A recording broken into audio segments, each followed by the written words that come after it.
Someone has stolen the magical songs that protect the city of Nola from an oncoming storm, and it's up to 10-year-old Perry Graves and his sister to save the city.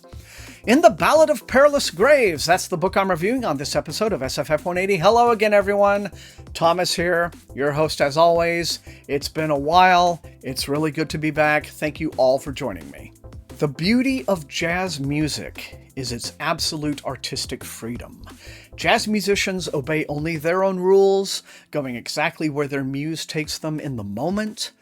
Sometimes such freedom leads to self-indulgence, to music that can be far too obscure and demanding for many audiences to understand and accept, but mostly it creates a space in which artistic self-expression can thrive in ways more conventional music just doesn't offer. Jazz permeates the very soul of Alex Jennings' debut urban fantasy, The Ballad of Perilous Graves. Even the title reflects the importance of music to the very heart of New Orleans. Jennings is a New Orleans writer and geek culture polymath who has written his first book as a love letter to his city, an urban landscape like no other in America.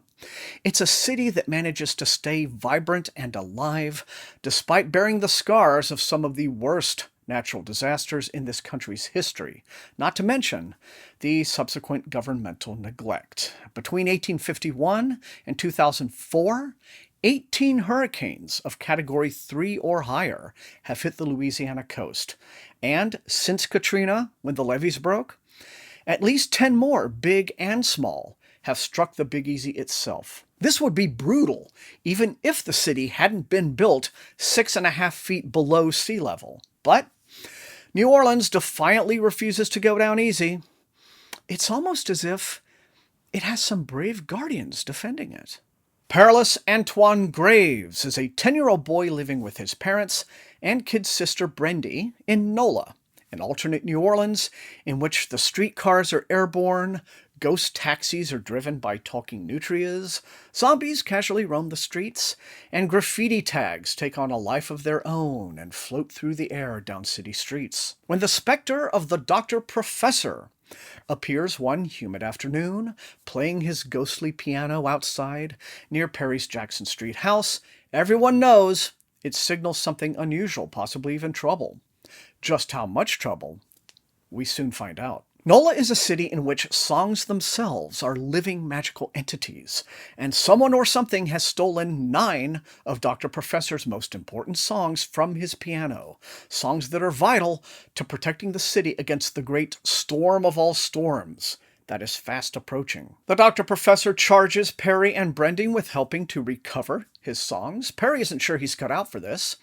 Their late grandmother on their mother's side, Mama Lisa, was a wise woman, but Perry doesn't believe he inherited any of her magic. He's never been able to learn piano or any other instrument, and in frustration over his apparent lack of a musical gift, even asked his parents if he could change schools, a change that he doesn't realize really upset Brendy. Still, the kids undertake the quest with the aid of their young neighbor and Perry's crush, Peaches, who possesses superpowers and has some troubles of her own. We also meet Casey Ravel, a trans man living and working in our world's version of New Orleans in 2018.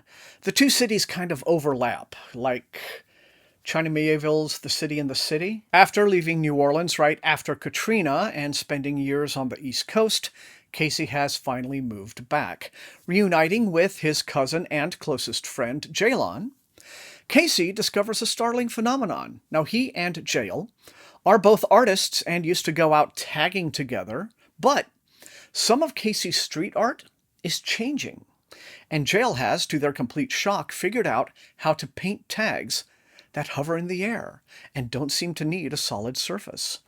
Jael soon goes missing after a tragic and possibly fatal fire in his studio, and when Casey encounters a local musician at a rooftop bar that doesn't actually seem to exist, his ideas about whether reality is all that he believed it to be start to undergo a real challenge. The first half of this novel is simply dynamite.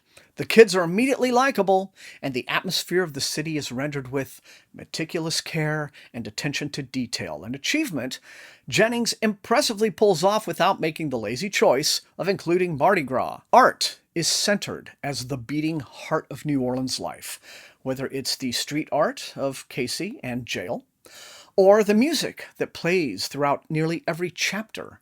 Jennings has even put together a Spotify playlist to help readers get fully immersed.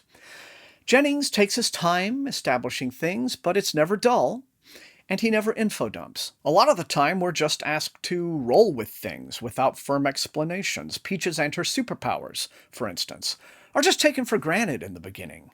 Peaches feels just like one of the kids, even when she's facing down angry ghosts at the cemetery. Still, as much as I wish I could tell you I loved this book unconditionally, things get much rougher in the second half. At 450 pages, the book is overlong like a John Coltrane solo, and just as rambling.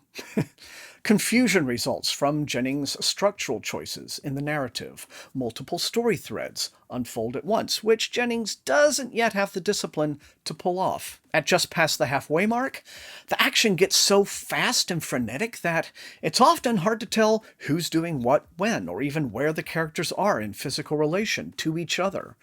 We find out one major character has a double.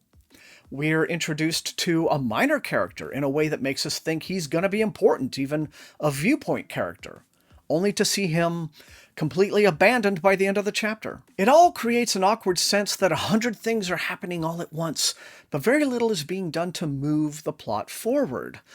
The faster the pacing gets, the messier the story gets, and it can all leave you feeling more exhausted than excited. So I don't think Alex Jennings gets everything to work in this magnificent, untamed hurricane of a book. And yet the sheer creative energy here, and the way he absolutely scores when he gets something right, marks Jennings as a formidable new talent, brimming with originality, and even a kind of creative ferocity. The best moments of Jennings' writing feel like watching a fantastic live set in the kind of dimly lit jazz club that the tourists don't know about. I'm excited to see what he's going to play next. And there you have it. That's all I've got for this episode of SFF 180. Now remember, the most important thing, everyone, these are reviews. You are not always going to agree with me, but if you enjoyed watching, please slam that like button, share the video far and wide with all of your SFF reading friends, and above all, please subscribe if you have not done so. That is how the channel grows. You can also support the channel at my TeePublic store and at my Patreon, where recruits into Wink's Army occasionally get perks like early access to some of my videos in the event that I actually finish editing one in time.